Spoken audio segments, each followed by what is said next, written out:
चलिए, आज हम वर्क पावर एनर्जी लेकर चैप्टर को आए हैं और आज हम बात करेंगे पहले वर्क के बारे में। ठीक है, तो शुरुआत करते हैं। वर्क क्या है? पहले तो देखें, डायग्राम देखें। एक बॉडी है, पहले सुने ये वर्क क्या है। हमारे आम बोलचाल की भाषा में हम कहते हैं कि यदि किसी ऑब्जेक्ट के ऊपर फोर्स लगा रहे हैं और कुछ देर तक लगा रहे हैं, भले उसमें डिस्प्लेसमेंट हो या ना हो, हम उसको आमतौर पर वर्क मान लेते हैं। लेकिन फिजिक्स इसको नहीं मानती है।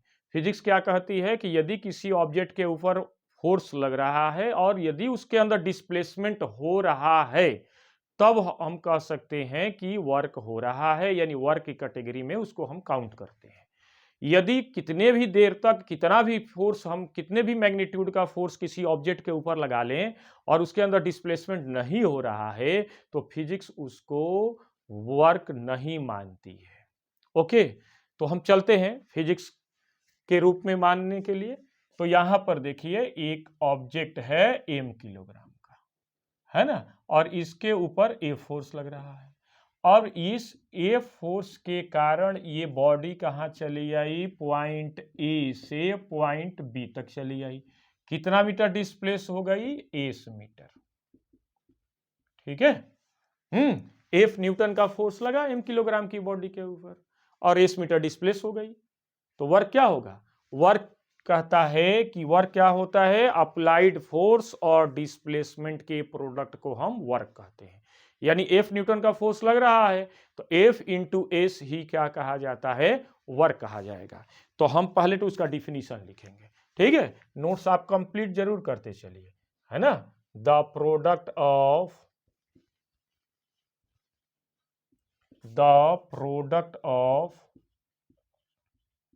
force and displacement. The product of force and displacement is called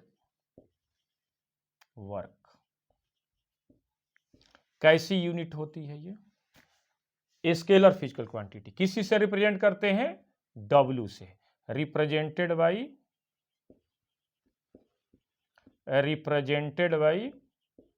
W, capital W। Okay, और work equal to work W equal to, एक मिनट, next, if Newton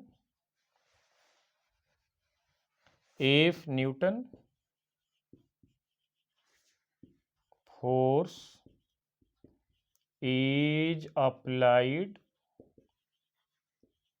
on m kilogram body and it displace s meter, ठीक है, s meter, then work will be, कितना हो जाएगा? Work W equal to क्या हो जाएगा? फोर्स इनटू क्या हो जाएगा? Displacement. Force equal to work equal to force into displacement. तो W और ए फोर्स कितना है? F, और डिस्प्लेसमेंट कितना है? S। तो ये हो गया आपका वर्क का सूत्र। ये फॉर्मूला आपको आया, सामान्य फॉर्मूला यही लिखते हैं। ठीक है, ये वर्क कैसा यूनिट होता है? स्केलर फिजिकल क्वांटिटी, है ना। It is a scalar physical quantity. पूरा लिखना नहीं है, केवल लिख दीजिए, पूरा लंबा लिखने की, सेंटेंस लिखने की जरूरत नहीं है। Scalar physical quantity. मैग्नीट्यूड क्या होता है? मैग्नीट्यूड में बी पॉजिटिव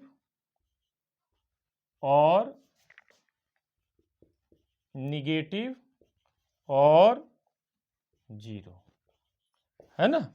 मैग्नीट्यूड क्या हो सकता है? पॉजिटिव हो सकता है, निगेटिव हो सकता है और जीरो हो सकता है। ठीक है, अब जो है इसका यूनिट देख लेते हैं हम। यूनिट, है ना, यूनिट क्या होगा इसका? यूनिट देखते हैं। देखें,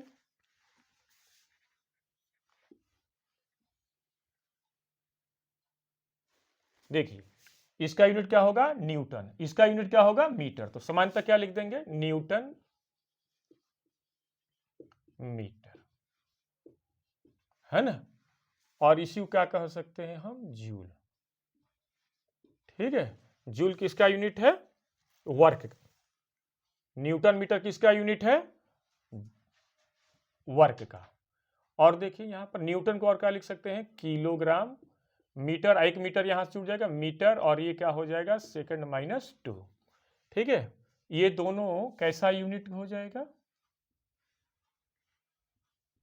एसआई यूनिट। ठीक है, उसके बाद देखिए न्यूटन की जगह पर क्या लिख सकते हैं, डाइन। डाइन किसका यूनिट होता है, फोर्स का यूनिट होता है। और यहां पर मीटर रख देंगे तो मीटर हो जाए सेंटीमीटर।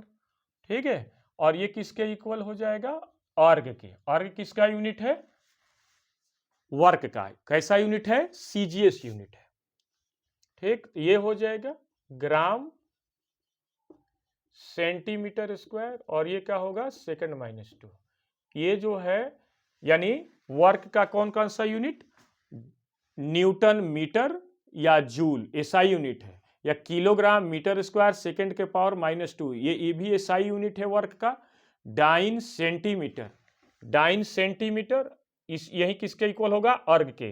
ग्राम centimeter square per second square, ये जो है कैसा यूनिट है, वर्क का, सीजीएस यूनिट है, सीजीएस यूनिट है। ठीक, 1 newton meter equal to 1 joule equal to 1 kilogram meter square second के पावर -2। ये किसके इक्वल हो जाएगा, 10 के पावर 7 अर्ग के। ठीक है, 10 के पावर 7 अर्ग के, ये जानते रहिएगा, ये जान। हाँ, 1 newton meter equal to 1 joule, 1 joule equal to 1 kilogram meter square per second square equal to 10 के पावर 7 अर्ग। ओके, अब हम बात करते हैं वर्क के, कि वर्क जो है दो तरीके से निकाला जाता है, एक तो कांस्टेंट फोर्स के द्वारा वर्क, और एक वेरिएबल फोर्स के द्वारा वर्क। तो हम चलते हैं कांस्टेंट फोर्स के द्वारा वर्क का मान क्या होगा, वर्क का वैल्यू हम डिराइव की तरफ चलते हैं। ठीक है, तो हेडिंग डालेंगे हम,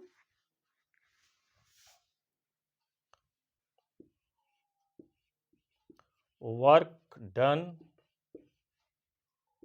बाय कांस्टेंट फोर्स, है ना। ठीक, work done by constant force. तो देखें थोड़ा सा, एक होगा वेरिएबल फोर्स के द्वारा, यानी किसी बॉडी के ऊपर यदि फोर्स लग रहा है तो वह फोर्स लग रहा है तो वो फोर्स जो है कांस्टेंट फोर्स है कि वेरिएबल फोर्स है। तो कांस्टेंट फोर्स के द्वारा भी वर्क डन होगा और वेरिएबल फोर्स के द्वारा भी फोर्स होगा, मतलब कि पर बॉडी जितने मीटर डिस्प्लेस होगी उसके पाथ के प्रत्येक बिंदु पर अप्लाइड फोर्स का वैल्यू हर समय नियत होगा, कांस्टेंट होगा, चेंज नहीं होगा, तो इसको कहेंगे कांस्टेंट फोर्स। यदि बॉडी डिस्प्लेस हो रही है और डिस्प्लेस हो रही है और पाथ के प्रत्येक बिंदु पर समय के साथ में फोर्स का वैल्यू चेंज हो रहा है, तो हम कहेंगे कि वेरिएबल फोर्स के द्वारा वर्क डन हो रहा है। तो यहां पर देखें, ये देखें, यहां पर हमने एक बॉडी बनाया, देखिए एक बॉडी लगा दिया है ना, बॉडी बनाया, और इस बॉडी को हमने एक फोर्स जो है एफ लगा दिया, और ये इक्वल टू हो गया कांस्टेंट, है ना, कांस्टेंट फोर्स लगाया। तो ये बॉडी के ऊपर एफ कांस्टेंट फोर्स लगाया हमने, तो ये जो फोर्स है वो हॉरिजॉन्टल के साथ थीटा एंगल बना रहा है। ठीक है, 9th वाले बच्चे थोड़ा सा इस पर ध्यान दें, क्योंकि यहाँ पर आपके बुक में, आपके सिलेबस में ये पूरी तरह से एक्सप्लेन नहीं किया गया है, लेकिन फॉर्मूला जरूर दिया गया है, तो इस पर ध्यान दें, कैसे वो फॉर्मूला आया है ये समझें। ठीक, अब देखिए ये बॉडी का है centre of mass. Centre of mass क्या होता है, किसी भी मैसी बॉडी का वह पॉइंट जिस पर उस मैसी बॉडी का टोटल मास सेंट्रलाइज होता है, यानी वहां पर केंद्रित होता है। तो उस पॉइंट को हम कहते हैं सेंटर ऑफ मास, यानी द्रव्यमान केंद्र जिसको हिंदी में कहते हैं। तो अब जो है कोई भी बॉडी यदि हॉरिजॉन्टल सरफेस पर रखी रहेगी तो अपने वेट के कारण जो है नीचे की तरफ एक फोर्स लगेगा। ये देखिएगा, ये हो जाएगा mg। ठीक है, ये क्या होता है, mg क्या है, वेट फोर्स है ना। इसको क्या कहते हैं हम, वेट फोर्स। ये वेट कह सकते हैं, इसको वेट फोर्स कह सकते हैं, इसको हम एक्शन फोर्स कह सकते हैं। एक्शन फोर्स हो, क्यों, ये वेट क्या है, कोई भी बॉडी यदि अर्थ सरफेस पर रखी हुई है तो अर्थ अपने सेंटर की तरफ एक फोर्स से खींचती है जिसको हम ग्रेविटेशनल फोर्स कहते हैं, और वही किसके इक्वल होता है, वेट के इक्वल होगा। ठीक है, वेट के इक्वल होगा, यानी mg के, उसका वैल्यू क्या होगा, mg होगा। तो यहां पर ये एक्शन फोर्स है, तो इसके प्रतिक्रिया स्वरूप, रिएक्शन फॉल स्वरूप एक रिएक्शन फोर्स ऊपर लगता है जिसको n से हम रिप्रेजेंट कर सकते हैं या कैपिटल R से, n for normal, capital for reaction force.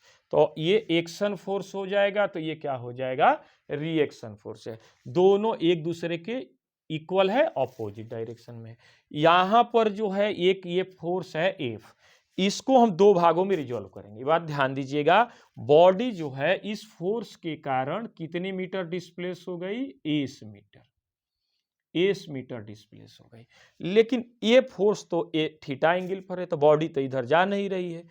इस नॉर्मल फोर्स या रिएक्शन फोर्स के कारण बॉडी ऊपर की तरफ नहीं जा रही है, इस वेट के कारण बॉडी नीचे नहीं जा रही है। तो इस प्रकार हम कह सकते हैं कि कोई ना कोई दूसरा फोर्स है जो कि बॉडी को हॉरिजॉन्टली डिस्प्लेस कर रहा है।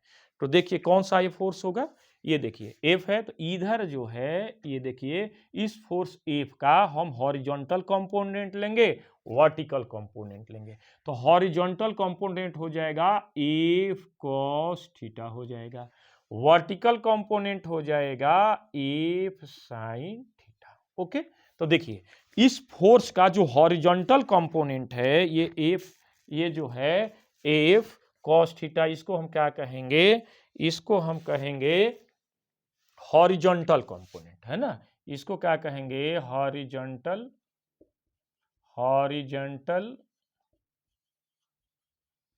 कंपोनेंट ऑफ फोर्स,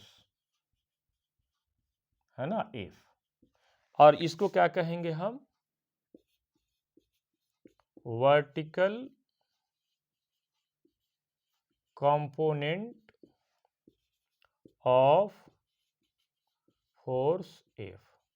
ठीक है, तो ये वर्टिकल देखो यहां पर ये जो है दोनों जो है R या N या R और F sin थीटा किसको बैलेंस कर रहे हैं, वेट या वेट फोर्स को बैलेंस कर रहे हैं। क्योंकि बॉडी ना ऊपर जा रही है ना नीचे जा रही है, ना बॉडी इधर जा रही है, तो बॉडी किसके कारण जा रही है, F cos थीटा के कारण। तो हम वर्क इक्वल टू क्या हो जाएगा, work equal to force into displacement. तो फोर्स कौन सा होगा, F cos थीटा, और डिस्प्लेसमेंट क्या हो गया, एस मीटर होगा। तो इस प्रकार वर्क इक्वल टू क्या हो जाएगा, एफ एस कॉस थीटा। ठीक है,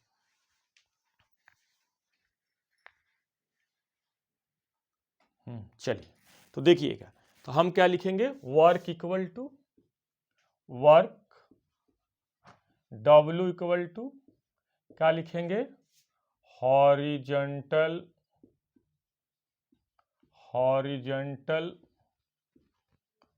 कंपोनेंट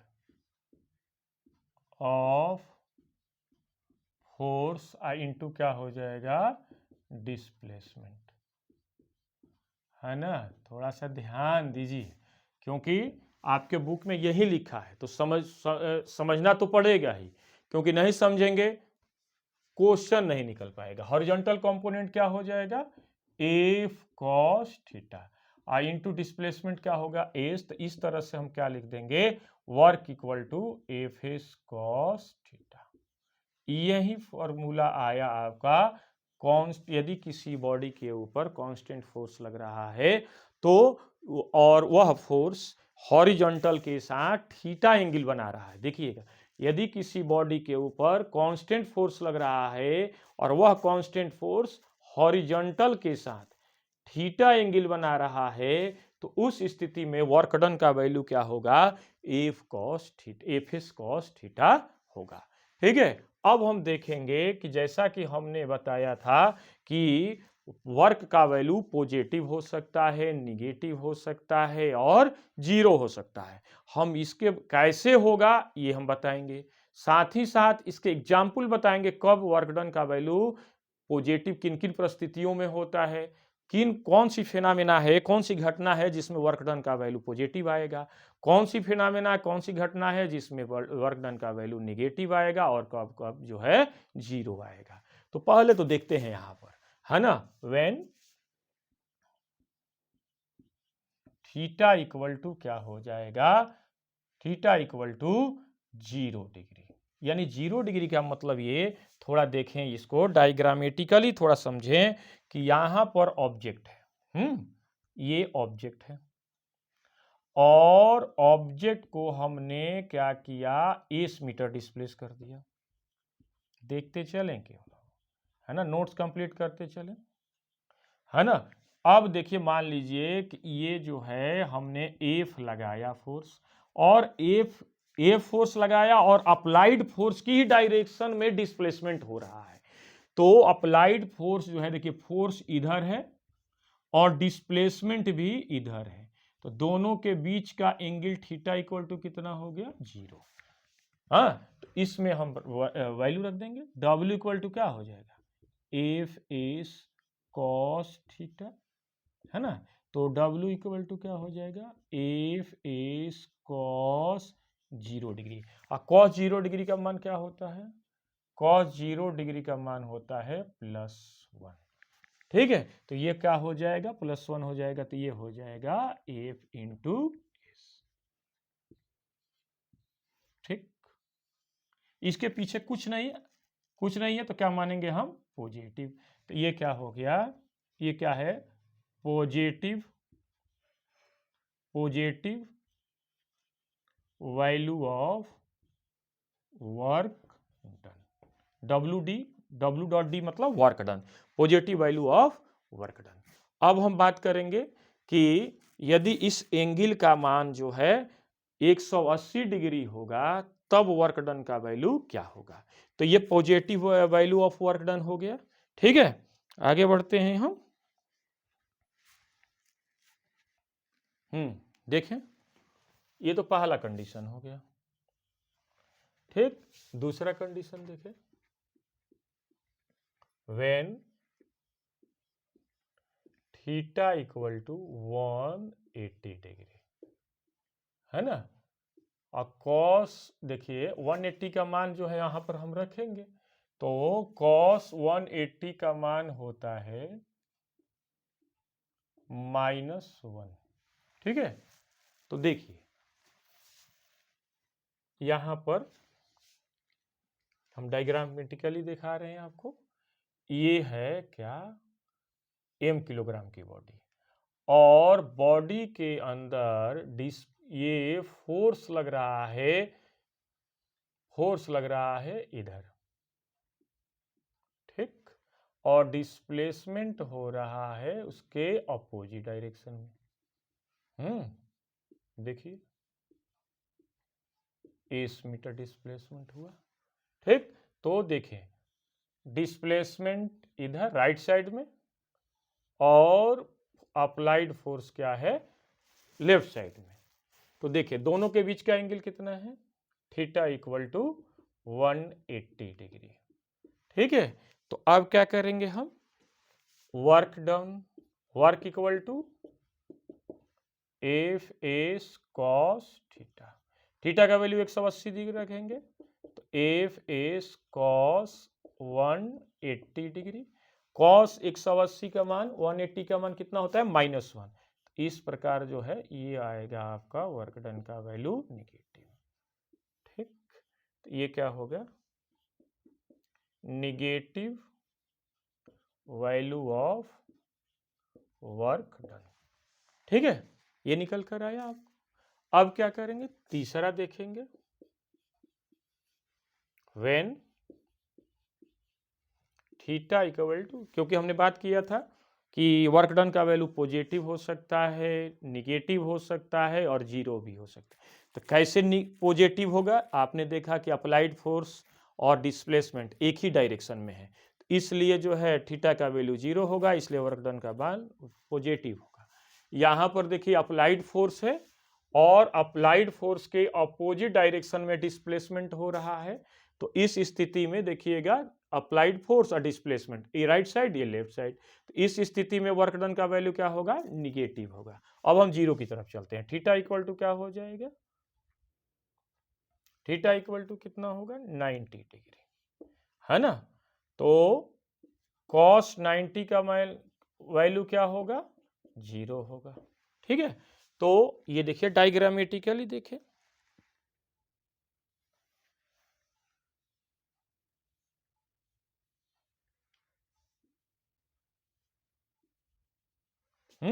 डिस्प्लेसमेंट, ये डिस्प्लेसमेंट हो रहा है एस मीटर, है ना, और फोर्स किधर लग रहा है, इधर। ठीक, तो देखिए डिस्प्लेसमेंट इधर है और फोर्स क्या है, ऊपर की तरफ है, चाहे नीचे भी ले सकते हैं, तो ये थीटा इक्वल टू कितना आ जाएगा, 90 डिग्री आएगा ना। तो W equal to, since W equal to क्या होता है, F S cos theta, theta का वैल्यू रख देंगे यहाँ कॉस 90 डिग्री, और कॉस 90 का मान क्या है, जीरो है, इस प्रकार वर्क डन क्या हो जाएगा, जीरो। ठीक, क्या है, zero value of work done. तो इस तरह से हमने पॉजिटिव, निगेटिव और जीरो यानी वर्क डन के तीनों वैल्यू के बारे में हमने यहाँ पर चर्चा किया। यहाँ पर एक चीज ध्यान रखने वाली, कब पॉजिटिव होता है, कब निगेटिव होता है, कब जीरो होगा, यानी किस फिनोमेना में, किस घटना, कब कौन सी ऐसी घटना है जब जो है वर्क डन का वैल्यू हमें पॉजिटिव प्राप्त होगा, निगेटिव प्राप्त होगा, जीरो, उसके बारे में हम चर्चा करते हैं। ठीक है, चलिए हमने बात किया था कि वर्क डन का वैल्यू तो हमने देख लिया कि कैसे वर्क डन का पॉजिटिव, निगेटिव और जीरो होता है अलग अलग एंगलों पर, लेकिन हमने ये भी कहा कि किन किन फेनामिना में, किन किन घटनाओं में वर्क डन का वैल्यू पॉजिटिव, निगेटिव और जीरो होगा, जैसा कि यहाँ पर हमने लिखा है। क्या है positive work done, when a person lifts a body from ground the work done by lifting force is positive. देखो यहाँ पर जो है एक पर्सन है, ये पर्सन है, और यहां से ये देखिए यहां पर जो है उन्होंने क्या किया, लिफ्टिंग किया, ये लिफ्टिंग किया यहां पर, है ना। तो ऊपर उठाया इन्होंने, फोर्स किधर लगा, लिफ्टिंग फोर्स किधर लगा, ऊपर की तरफ, डिस्प्लेसमेंट भी किया ऊपर की तरफ, तो दोनों एक ही डायरेक्शन में है, लिफ्टिंग फोर्स और डिस्प्लेसमेंट एक ही डायरेक्शन में है, तो इस प्रकार हम कह सकते हैं कि वर्क डन का वैल्यू क्या होगा, पॉजिटिव होगा, क्योंकि थीटा इक्वल टू 0 डिग्री, जैसा कि पहले भी हम चर्चा किया। When A spring is stretch work done by external forces positive. देखो यहां पर, ये देखो यहां पर हमने एक स्प्रिंग ले लिया, है ना, और स्प्रिंग को हमने खींचा एफ फोर्स से। कौन सा फोर्स है, एक्सटर्नल फोर्स। एक्सटर्नल फोर्स मतलब किसी न किसी सोर्स के द्वारा यह फोर्स अप्लाई किया जा रहा है, और इस फोर्स को लगा करके और इसमें डिस्प्लेसमेंट किया जा रहा है। तो जिस डायरेक्शन में एक्सटर्नल फोर्स है उसी डायरेक्शन में डिस्प्लेसमेंट हो रहा है, तो इस प्रकार हम कह सकते हैं कि, ठीक है, तो देखिएगा एक ये स्प्रिंग को हम एक्सटर्नल फोर्स लगा करके खींच रहे हैं, खींच करके इसकी लंबाई में हम वृद्धि कर रहे हैं, तो जिस डायरेक्शन में फोर्स लग रहा है उसी डायरेक्शन में डिस्प्लेसमेंट है, तो इस प्रकार थीटा इक्वल टू क्या होगा, 0 डिग्री, तो वर्क डन का वैल्यू क्या होगा, पॉजिटिव है। ये दो फिनोमेना पॉपुलर है, देखिएगा। अब negative work done, negative work done क्या है, when a person lift body from A ground work done force of gravity, force of gravity के कारण, यानी देखो यहां पर फिर से हम डायग्राम बना रहे हैं, ये देखो।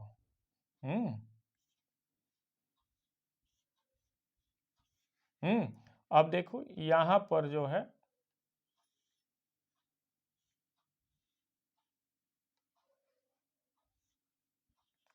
ये देखिए, अब जो है फोर्स ऑफ ग्रेविटी किधर है, नीचे की तरफ है।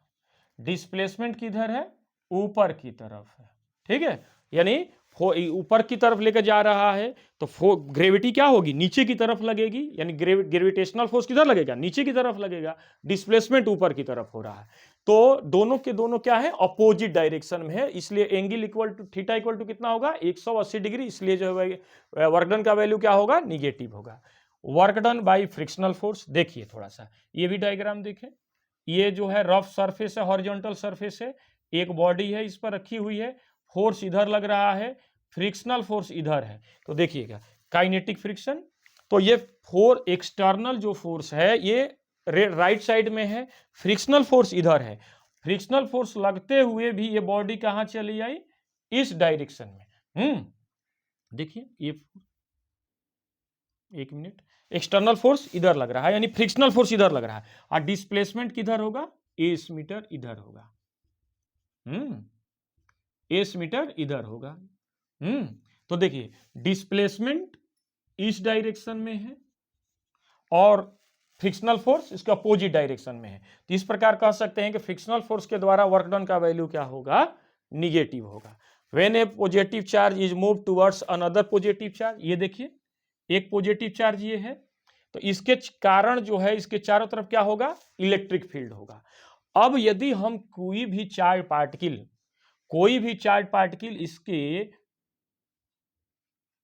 इसके इलेक्ट्रिक फील्ड में रखे करके, और हम क्या कर रहे हैं, इसको क्या कर रहे हैं, इधर ला रहे हैं, चाहिए कहें कि हमने इस इलेक्ट्रिक फील्ड में कोई दूसरा चार्ज पार्टिकल ला रहे हैं, तो फोर्स क्या होगा, फोर्स हम जो है डिस्प्लेसमेंट तो इधर करेंगे, डिस्प्लेसमेंट तो इधर होगा क्योंकि हम इधर ला रहे हैं, और रिपल्सिव फोर्स इधर लगेगा। रिपल्सिव फोर्स ये इलेक्ट्रोस्टैटिक फोर्स, ध्यान रखिएगा। इलेक्ट्रोस्टैटिक फोर्स क्या है, जब दो चार्ज पार्टिकल एक दूसरे से कुछ मीटर की डिस्टेंस पर रखे जाते हैं तो एक चार्ज पार्टिकल दूसरे चार्ज पार्टिकल के ऊपर और दूसरा चार्ज पार्टिकल पहले चार्ज पार्टिकल के ऊपर एक फोर्स ऑफ अट्रैक्शन या फोर्स ऑफ रिपल्सिव फोर्स लगाता है, तो उसको कहते हैं इलेक्ट्रोस्टैटिक फोर्स। तो यहां पर जो है ये चार्ज पार्टिकल है, इधर हम लाने की कोशिश कर रहे हैं, तो इधर डिस्प्लेस कर रहे हैं, और यह रिपल्सिव फोर्स इधर लगा रहा है, तो दोनों जो है एक दूसरे के अपोजिट डायरेक्शन में है। इस प्रकार हम कह सकते हैं कि इलेक्ट्रोस्टैटिक फोर्स के द्वारा वर्क डन का वैल्यू क्या हो जाएगा, निगेटिव होगा। ठीक है, अब आ जाते हैं हम zero work done. Zero work, एक कूली है, समानतः पूछा जाता है कि एक कूली है प्लेटफॉर्म पर जो है अपने सर के ऊपर एक बक्से को लेकर के चल रहा है, तो उसका वर्क डन क्या होगा। तो सामान्यतः देखा जाता है कि वर्क डन किसके द्वारा, अगेंस्ट ग्रेविटी, यानी एक कूली अपने सर के ऊपर, सामान्यतः क्या कहा जाता है कि एक कूली है अपने सर के ऊपर कोई बोझ लेकर के, कोई बक्सा लेकर के एक प्लेटफॉर्म पर हॉरिजॉन्टली चल रहा है, हॉरिजॉन्टली चलेगा, तो उस स्थिति में फोर्स ग्रेविटी के द्वारा जो है वर्क डन का वैल्यू क्या होगा, जीरो। क्यों, क्योंकि उस स्थिति में देखिएगा एक कुली है यहां पर, ये जो है कुली है और अपने सर के ऊपर जो है एक बक्सा लिए हुए है, तो फोर्स ऑफ ग्रेविटी किधर होगा, नीचे की तरफ होगा, और चल कैसे रहा है, इस डायरेक्शन में, डिस्प्लेसमेंट इस डायरेक्शन में होगा। तो दोनों के बीच फोर्स ऑफ ग्रेविटी और डिस्प्लेसमेंट के बीच का एंगल कितना है, थीटा इक्वल टू 90 डिग्री, और कॉस 90 का मान क्या होता है, जीरो, इसलिए वर्क डन का वैल्यू क्या होगा, जीरो होगा। ओके, यहां पर दूसरा देखिएगा, एक बॉडी है और जो है सर्कुलर पाथ पर मोशन कर रही है, तो जब कोई भी बॉडी सर्कुलर पाथ पर मोशन करती है तो उस सर्कुलर पाथ के सेंटर की तरफ एक फोर्स लगता है जिसको हम कहते हैं सेंट्रीपिटल फोर्स। तो सेंट्रीपिटल फोर्स के द्वारा जो वर्क डन का वैल्यू होता है वो हमेशा कितना होता है, जीरो। क्यों, क्योंकि सेंट्रीपिटल फोर्स और डिस्प्लेसमेंट के बीच का एंगल 90 डिग्री होता है, इसलिए वर्क डन का वैल्यू क्या होगा, जीरो होगा। Okay, when a force is applied on a body and displacement does not takes place then work done will be zero. यदि किसी बॉडी के ऊपर फोर्स तो लग रहा है लेकिन उसमें डिस्प्लेसमेंट नहीं हो रहा है, यानी डिस्प्लेसमेंट इक्वल टू जीरो, तो इसलिए वर्क डन का वैल्यू भी क्या होगा, जीरो होगा। तो इस तरह से हमने देखा कि positive work done, negative work done और जीरो वर्क डन का वैल्यू किन किन फिनोमेना में ये positive work done, negative work done और जीरो वर्क डन होता है। ओके, तो आगे चलते हैं हम। चलिए थोड़ा देख लें, ये भी थोड़ा देख लें। क्या है, एक बॉडी है, ये क्या है, रफ सरफेस है, रफ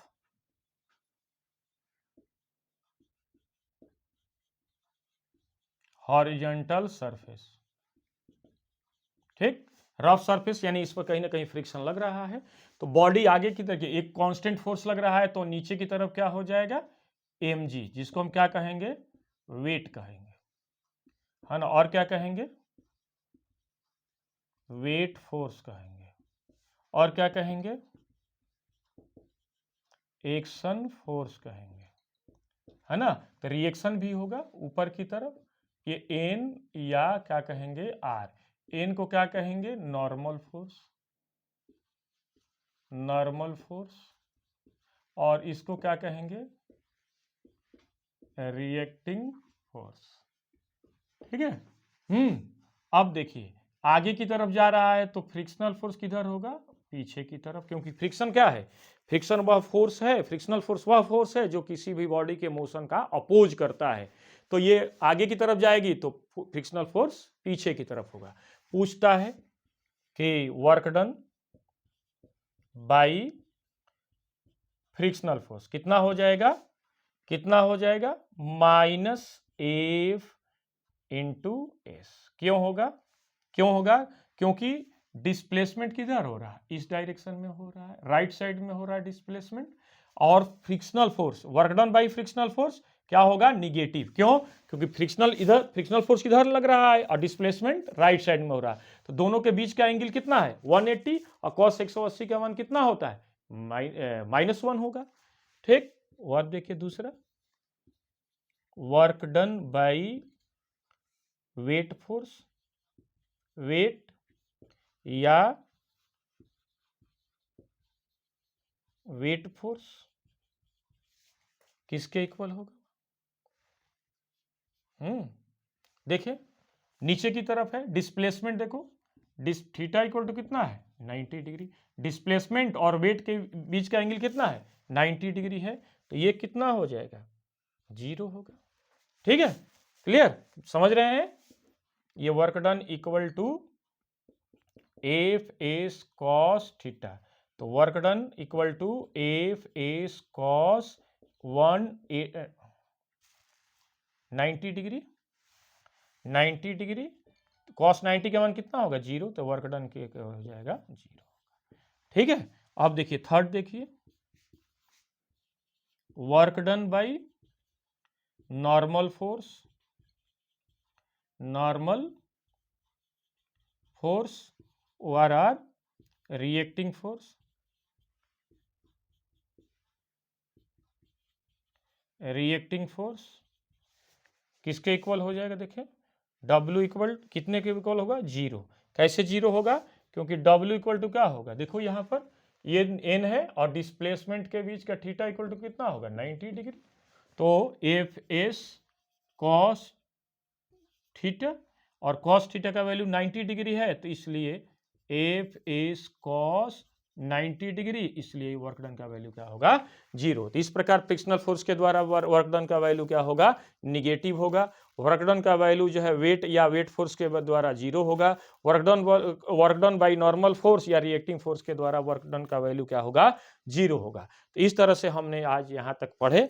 कल फिर से हम नेक्स्ट वीडियो में आपके सामने आएंगे, और हम आपसे विनम्र निवेदन करते हैं कि आप हमारे इस YouTube चैनल को सब्सक्राइब करें, लाइक करें और ज़्यादा से ज़्यादा देखें, ताकि हमारा जो है उत्साहवर्धन हो, और हम आपको कोशिश करेंगे कि पूरे सिलेबस को हम कवर करें। और हम जल्दी ही जो है 12th क्लास, 11th क्लास और 12th क्लास का अनसॉल्व भी हम करवाएंगे। Okay, thank you very much.